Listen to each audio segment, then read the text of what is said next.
आपके जन जन तक पहुंचाऊं। आज मेरे सर पे ना मेरे फादर का हाथ है, ना मेरे शौहर का है, ना मेरे ससुर का है, कोई बड़े गार्जियन मेरे सर पे नहीं। नमस्कार, मैं हूं आकाश और आपने देखना शुरू कर दिया द पब्लिक थिंग। लगातार सीवान में राजनीतिक सरगर्मियां तेज हो चुकी हैं और लगातार प्रत्येक प्रत्याशी अपने अपने जीत के दावे कर रहे हैं।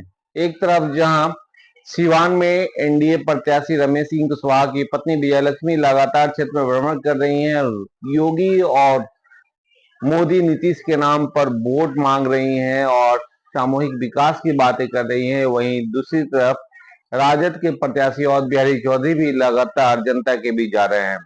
लेकिन इसी बीच मजबूती से खड़ी हिना साहब, जो विगत 3 बार से चुनाव हार रही हैं, उन्होंने हार के मुख्य कारणों का वजह बताया और ये बताया कि इस बार जनता उनके साथ खड़ी है और जनता ने उनको अपना आशीर्वाद दिया है।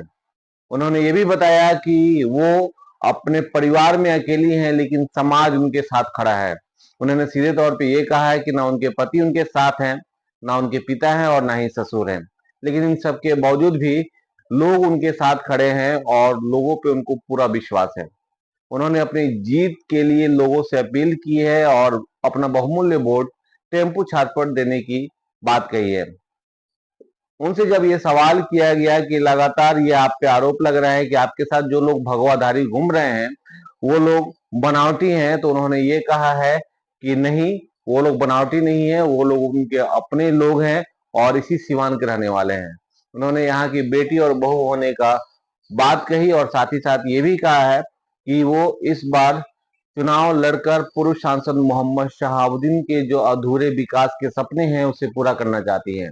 उन्हें अटल बिहारी वाजपेयी के प्रधानमंत्री होने के काल के समय का याद दिलाया और ये कहा कि जब पूरे देश में विकास की मुद्दे पे बात हो रही थी, विकास को लेकर आकलन हो रहे थे, तो पहला स्थान अटल बिहारी वाजपेयी के क्षेत्र का आया था, तो दूसरा स्थान पूर्व सांसद मोहम्मद शहाबुद्दीन, जो सिवान के सांसद हुआ करते थे, विकास को लेकर सिवान का आया था और उसी सिवान के मुद्दे पे वो काम करना चाहती हैं। इन्हीं सारे मुद्दों को लेकर वो जनता के बीच जा रही हैं।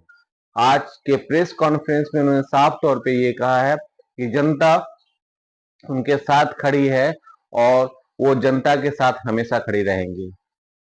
उन्होंने ये भी कहा है कि हर धर्म उनके लिए एक समान है और सबका वो सम्मान करना चाहती है। राजद में मिलने की बात को लेकर उन्होंने ये कहा है कि वो जिस पार्टी को छोड़ दी है उनके साथ कभी नहीं खड़ी होंगी।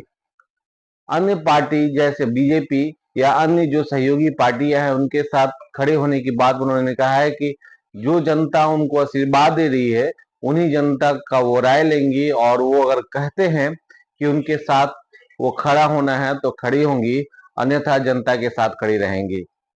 तो क्या कुछ कहा है हिना साहब ने अपने इस प्रेस कॉन्फ्रेंस में, आप भी सुनिए। हमने कंटिन्यू 3 चुनाव लड़ी। मेरी कुछ नॉलेज भी नहीं थी। मैं पहली बार जब मैं 2009 में निकली थी चुनाव के लिए, मैंने नामांकन किया तो मैं बिल्कुल एक आम सी जो औरत होती है मैं वही थी। धीरे धीरे सभी का सहयोग मिलता रहा, साथ मिलता रहा और मुझे जानकारी होती रही अपने जिला के बारे में। हमारे जिला के जंगल लोग में जब मैं जाती थी तो लोगों का दर्द, दुख दर्द जो मैं देखती थी, मैं बहुत नजदीक से देखती रही और इसी बीच में चुनाव होते रहे और हम लोग हारते रहे। हारने से मैं कभी घबराई नहीं, क्योंकि हार जीत तो लगी रहती है। और सबसे अहम बात है कि मैं सिवान की बेटी होने के नाते मैं इस दर्द को मैं समझ सकती थी बहुत करीब से। अपने सिवान को जो लोग मिडिल क्लास के थे उनकी अलग परेशानियां हैं, जो लोग निचले तबके के उनकी बहुत सारी परेशानियां, दुखों और तकलीफ की बात है।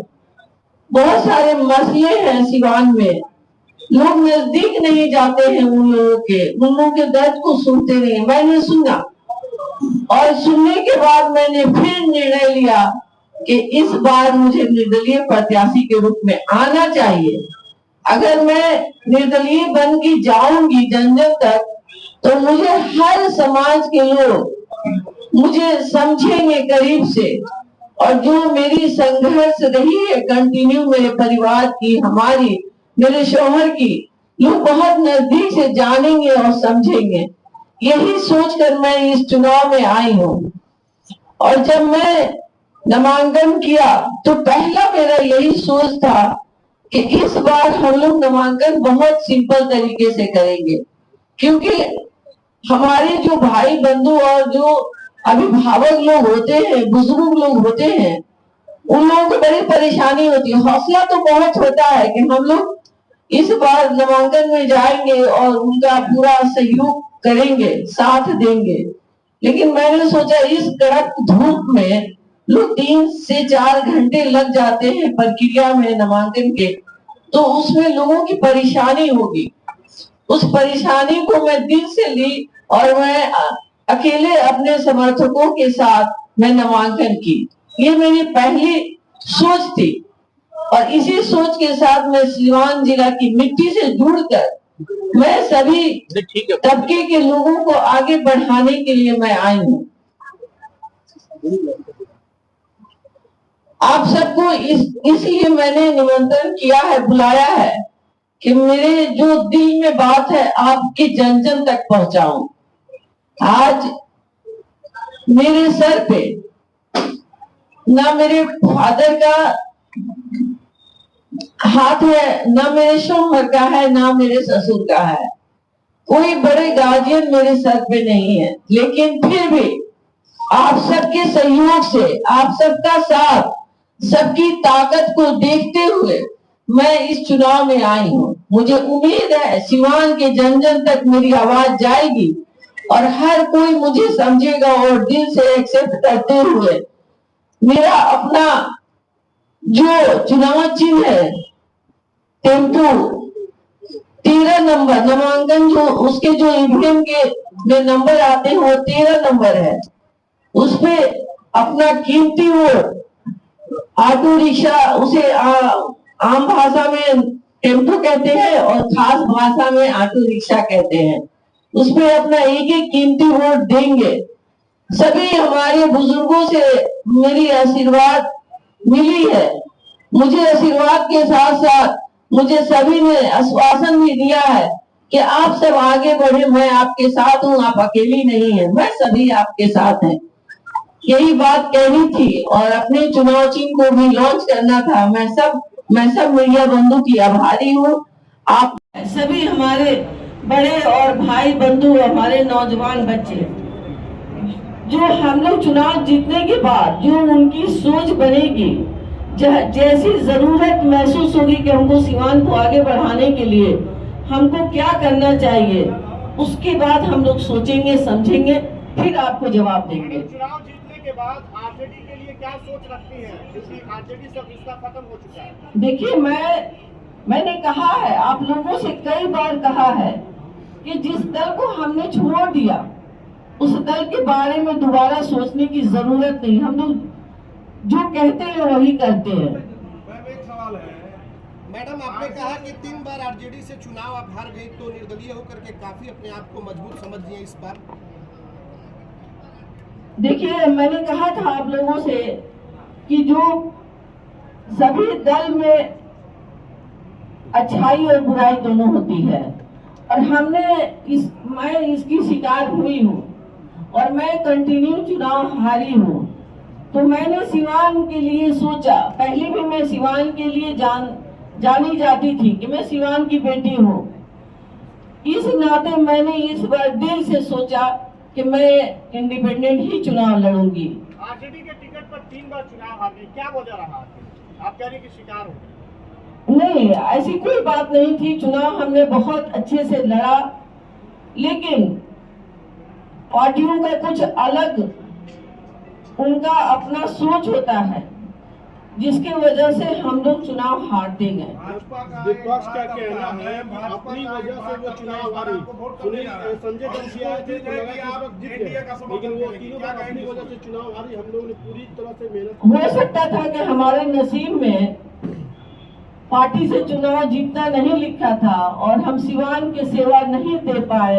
इसके लिए मैं बहुत दुखी हूँ कि जो मैं 15 साल सिवान से दूर रही, लेकिन सभी के बीच में रही, दुख सुख में शामिल रही, और मैं चाहती हूँ कि इस बार मैं चुनाव जीतूं और सिवान के जन जन तक जाऊं और सभी के दुख सुख में सहयोगी रहूं।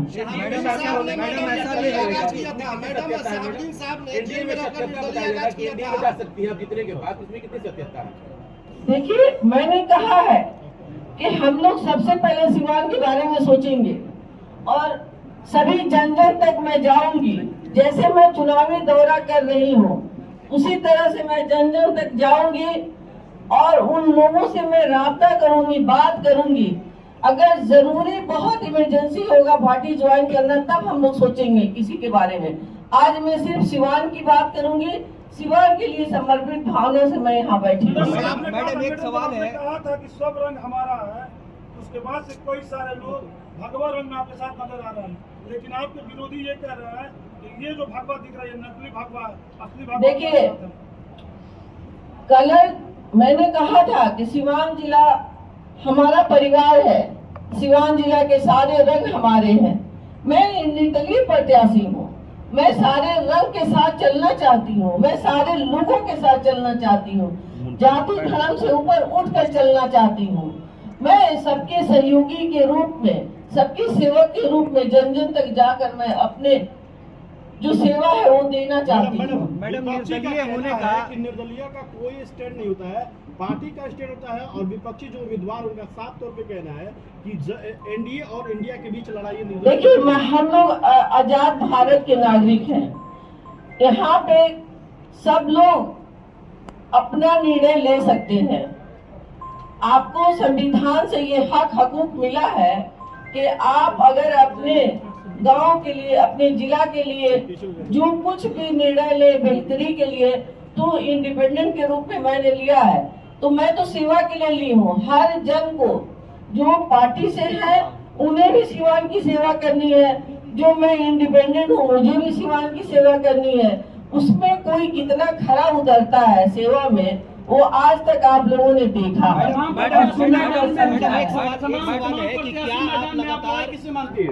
मैं किसी से अपनी लड़ाई नहीं मानती हूँ, मैं किसी से नहीं। मैं ये क्लियर कर देना चाहती हूँ सभी मीडिया बंधुओं को कि आज से ये शब्द यूज नहीं किया जाए, मेरी लड़ाई किसी से नहीं। मैडम, ये बताइए कि सांसद शहाबुद्दीन साहब को लोग विकास पुरुष कहते थे और विरोधी उनको इससे नकारते थे, आप इस पर क्या कहती हैं? देखिए, अगर विकास पुरुष सभी लोग कहते थे, मैं इस बात को मानती हूँ, तो विकास पुरुष का उन्हें सिंबल किसने दिया? हमारे माननीय 2005 में श्री अटल बिहारी वाजपेयी साहब ने कहा था। उन्होंने, उनके पास सर्वे आया था पूरे हमारे देश के, तो उसमें उन्होंने देखा 1 नंबर पे वो खुद थे, 2 नंबर पे आपके पूर्व सांसद डॉक्टर मोहम्मद शहाबुद्दीन मेरे शौहर थे। मैडम, एक सवाल है कि क्या निर्दलीय रहने का विधायक बने थे, तो क्या फिर से ये इतिहास दोहराया जा रहा है? हिना साहब निर्दलीय सांसद बनकर के इतिहास कायम करेंगे? इंशाअल्लाह मेरे तरफ से कोशिश होगी कि मैं सभी अपने सिवान जिला के एक अपने भाई, अपने चाचा भैया के अगर उम्मीद पे मैं खड़ी उतरूंगी तो मैं ये कंटिन्यू रहूंगी। मैडम, निर्दलीय जो आप खड़ी हैं, तो क्या आपको सभी तबके का जो वोट मिल रहा है उसका सबसे बड़ा बेनिफिट आपका निर्दलीय होना है क्या? जी बिल्कुल, 110%। जोगी जी, मोदी जी उतरने जा रहे हैं, वजह क्या होगी मैडम? सब लोग मुझे दिल से एक्सेप्ट कर चुके हैं, कोई भी आए जाए उससे सभी ने कहा है कोई फर्क नहीं पड़ता, आप आगे बढ़िए, हम लोग सब साथ हैं।